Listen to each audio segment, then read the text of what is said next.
Alors, vous pensez que le yoga, l'image qu'on a de quelqu'un ultra zen qui fait des exercices et qui lévite quasiment, c'est pas nécessairement le cas? Bien, écoutez, je pense qu'il y a des millions de personnes qui font ces pratiques-là dans le monde. Pour certaines personnes, oui, ça amène du bienfait, ça a des effets positifs et tout ça, mais pour d'autres, non. Ça peut avoir des effets secondaires nocifs, vraiment très sévères, puis surtout au niveau de la santé mentale. Donc, il y a différentes études qui relatent ces effets négatifs-là. Et puis, donc, c'est pas vrai de penser que le yoga, c'est bon pour tout le monde et qu'il n'y aura jamais de problème là, quand on le pratique. Quand vous dites des effets comme quoi, l'effet mental, ça m'a l'air sérieux, parce que c'est justement pour nous calmer le mental qu'on fait ça, Oui, là. je comprends. Je comprends. Il faut comprendre que le yoga, il y a une grosse partie que c'est de la méditation aussi. Ça peut être de la méditation là, où on fait abstraction là, de nos pensées, de l'activité mentale. Ça peut être de la méditation aussi avec des mantras qu'on répète là, pendant plusieurs minutes. Donc, le yoga, il y a des postures, il y a des techniques de respiration, il y a de la méditation. Donc, tout ça mis ensemble, écoutez, on fait ces techniques-là pour que ça ait de l'effet sur la personne au niveau physique, mental, mais les effets ne sont pas nécessairement toujours positifs. C'est ça que depuis 30 ans, les études nous disent Bon, dans la et ce littérature. serait quoi comme effet négatif, là? Mais des effets négatifs, ça va être des crises de panique, de l'anxiété, des hallucinations au niveau visuel, au niveau auditif.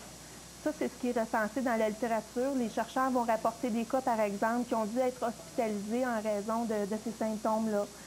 C'est divers symptômes psychotiques. Ça peut être aussi un état modifié de conscience, un peu comme si on consommait de la drogue. Donc, la personne, par exemple, je parlais à un professeur de yoga qui l'a enseigné pendant 10 ans. Lui, pendant 10 ans de temps, là, il était dans un autre état, comme s'il avait consommé. C'est juste quand il a arrêté d'enseigner puis que ça en est sorti que là, il s'est dit ah, mais j'étais fonctionnelle, mais je ne me sentais pas dans mon état normal. Donc, quand on regarde la littérature, moi, de ce que j'ai vu, il y a beaucoup d'effets, c'est les mêmes effets que les drogues, je trouvais. Donc quand vous me dites ça marche, le yoga, il y a des gens qui ont des doutes, ça marche-tu, ça marche pas. Vous dites ça marche, même ça peut Oui, marcher trop. peut-être, c'est ça.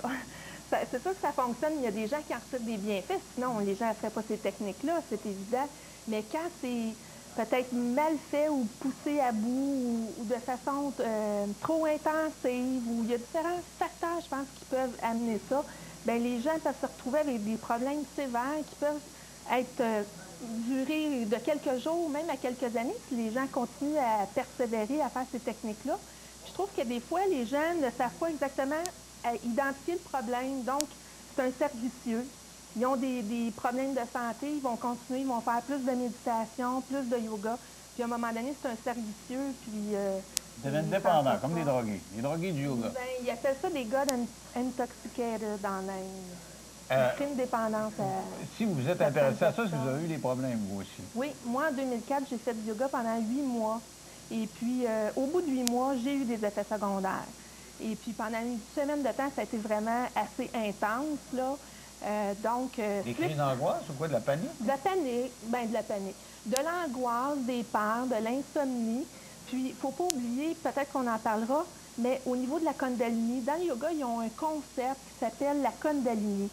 Et ce qu'ils disent, c'est que les postures de yoga, les techniques, ça aurait pour effet d'éveiller la Kundalini.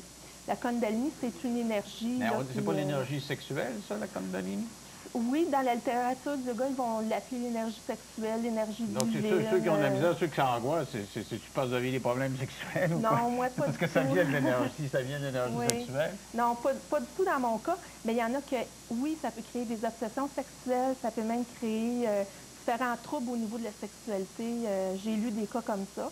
Mais Mais en fait, peut-être qu'après 8 mois, vous étiez angoissé juste parce que vous étiez stressé pendant cette période-là, ou je ne sais pas non. quoi. Vous avez vraiment fait un lien Ah entre le oui, yoga tout à et fait. ça. Tout à Parce fait. que aussitôt que vous aviez fini ces exercices-là, vous faisiez de l'angoisse.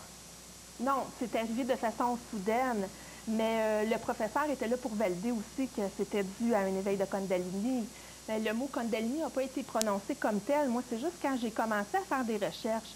Parce qu'à un moment donné, un an et demi plus tard, j'ai rencontré quelqu'un qui avait eu les mêmes troubles avec des pratiques similaires. Donc, je me suis dit, il y a quelque chose qui ne fonctionne pas, là. Il y a d'autres personnes qui vivent ça. Moi, je ne pensais pas que c'était aussi documenté. Fait que je me disais, sinon, on le saurait, les gens en parleraient. J'ai commencé à faire des recherches dans la littérature médicale, les articles scientifiques publiés, puis sur Internet, puis tout ça. Mais j'étais consternée de voir toute la littérature. Puis même dans le domaine du yoga, il y a plein de livres de publiés sur les dangers du yoga, le phénomène de la Kundalini. Ils appellent ça le syndrome de Kundalini. Mais est-ce que c'est parce que vous pratiquiez ça mal? Parce que c'est peut-être votre professeur qui n'était pas bon, je ne sais pas. Non, moi, je pense pas que c'est le fait que c'était mal Il y a des gens pratiqué. qui, physiquement ou mentalement, ne seraient pas aptes à faire ce genre d'affaires-là? C'est évident qu'il y a les gens qui ont des historiques peut-être de maladies mentales ou qui en ont dans leur famille. Je pense que c'est pas du tout conseillé. Puis ça, les professeurs, ils avertissent les gens, là. Ça va. Mais des gens en pleine santé, par exemple, il y a 2 chercheurs à l'Université de Berkeley qui ont fait une étude de cas sur 70 personnes qui ont eu des problèmes avec la méditation. Et puis, ces gens-là n'avaient aucun historique au niveau personnel ou familial de santé mentale. Donc, les gens en parfaite santé peuvent faire ces pratiques-là, puis se retrouver avec des problèmes. J'ai difficulté à comprendre comment on peut s'angoisser. J'en fais de la méditation de temps en temps, moi, puis j'ai eu des cours il y a 30 ans, je ne suis pas un maniaque de ça, j'en fais pas tous les jours, mais quand j'en fais, j'ai l'impression que ça relâche, qu'on est mieux. Oui, ça t'angoisse pas, c'est pas mal moins stressant que faire un show de TV. Je vais vous donner juste un exemple. Par exemple, il y a beaucoup de cas où la personne va être en méditation, oui, elle est relaxée à un certain point, mais à un moment donné, elle commence au niveau de son esprit, elle commence à se dédoubler, à sortir, il y a des histoires, elle commence un peu à sortir de son corps ou à avoir des visions, des hallucinations. C'est là que la personne elle devient angoissée. C'est là qu'elle panique. Mais oui, c'est parce qu'elle a des expériences psychiques, là, mentales. C'est pas tout le monde qui sort de son corps, ça va être extrêmement non, mais rare. c'est des cas qui sont rapportés par des chercheurs, là, par des médecins, des psychiatres, dans la littérature scientifique. Mais là, si vous me parlez d'un cas sur 8 millions, je veux dire, il ne faut pas s'énerver avec ça. Bien, regardez, pour la méditation, selon les études, ça serait 8 des gens qui auraient des effets sévères. Environ 60 qui auraient des effets, mais non sévères, donc moyens. Dans le négatif, vous dites? Oui, négatif. Ça ne peut pas que 60 des gens utilisent une technique qui les angoisse, sachant que ce qu'ils veulent, c'est être plus relax. Moi, je vous mais suis plus. C'est pas vraiment juste l'anxiété puis l'angoisse. Il y a d'autres symptômes. Là. Comme? Bien, d'autres symptômes. Écoutez, dans le syndrome de Kundalini, là, ça peut être la psychose, la confusion, la dépression, la tristesse. Ça ne peut pas être 60 des gens qui ont ce genre d'affaires-là. Non. C'est certain que ce n'est pas 60 mais la littérature sur la méditation dit que 8 auraient des effets secondaires sévères. Donc, peut-être que ces symptômes-là, on pourrait les retrouver dans les effets secondaires sévères. Vous militez également pour qu'il n'y ait pas de yoga à l'école. Il y a comme une espèce de... Je parlais tantôt d'engouement. Il y a des tendances, il y a des écoles qui acceptent. Je ne peux pas dire que c'est dans le programme scolaire, mais qui acceptent qu'il y ait des cours de yoga à l'école et vous êtes contre ça. Bien, écoutez, de plus en plus, les écoles, quand on regarde ça, introduisent le yoga, puis pas juste en parascolaire. Là, ils vont demander à des yogis de venir dans les écoles et puis de former les professeurs pour qu'ils introduisent ça à même les heures de classe. Là, on voit des choses comme ça. Moi, mon inconfort, c'est que si c'est des techniques qui sont à risque, et puis c'est documenté dans la littérature. D'ailleurs, il y a un site Internet avec toute la documentation là-dessus. Les gens peuvent aller le consulter, dangeryoga.com. Donc, moi, mon malaise, c'est que c'est des techniques qui ont quand même des risques, un peu comme les médicaments. On a des effets positifs et des effets secondaires aussi. Donc, les parents et l'ensemble de la population, je pense, ne sont pas au courant qu'il peut y avoir des risques pour la santé. Mon malaise, c'est que ce sont des enfants, on est responsable en tant qu'adultes, donc les milieux scolaires devraient s'informer, à savoir s'il y a des risques à pratiquer ces techniques-là. Et puis, les parents devraient recevoir l'information aussi, puis devraient signer comme quoi ils consentent à ce que leurs enfants apprennent ces techniques-là. Moi, c'est mon opinion. Est-ce que vous n'êtes pas un peu en conflit d'intérêt? Avant l'émission, ils m'ont remis un dossier, puis j'ai appris que vous étiez présidente de la Coalition pour la liberté en éducation. Je me dis, tiens, peut-être que cette cabale-là que vous menez contre le yoga, c'est parce que votre organisation est contre le yoga, puis surtout contre la religion, pour l'histoire de la religion à l'école. Vous soulevez l'histoire de la religion. Je me dis, tiens, peut-être que le yoga, c'est une excuse pour mener son débat sur la religion à l'école. Non, parce que le dossier du yoga, je l'ai depuis 5 ans.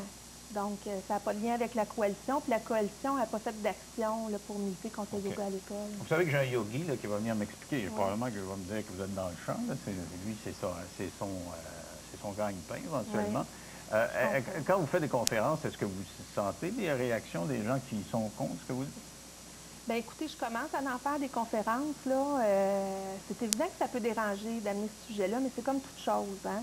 Les premières personnes qui disent, écoutez, ça peut avoir des incidences négatives, vous faites attention. C'est sûr que c'est toujours dérangeant. Les gens, ils veulent penser que c'est bon, qu'il n'y a pas de problème. C'est sûr que ça va déranger des gens, mais écoutez, la littérature est là pour le prouver. Les gens ont juste à aller sur Internet.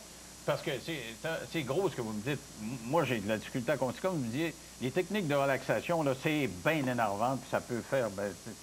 pour moi, c'est la relaxation, le yoga. Alors, j'ai hâte de voir ce que les yogis vont me dire. Oui, merci beaucoup, Mme Mme Croteau. Merci. Restez là au retour, justement, on a le point de vue d'un adepte du yoga qui ne croit pas du tout aux arguments de Mme Croteau.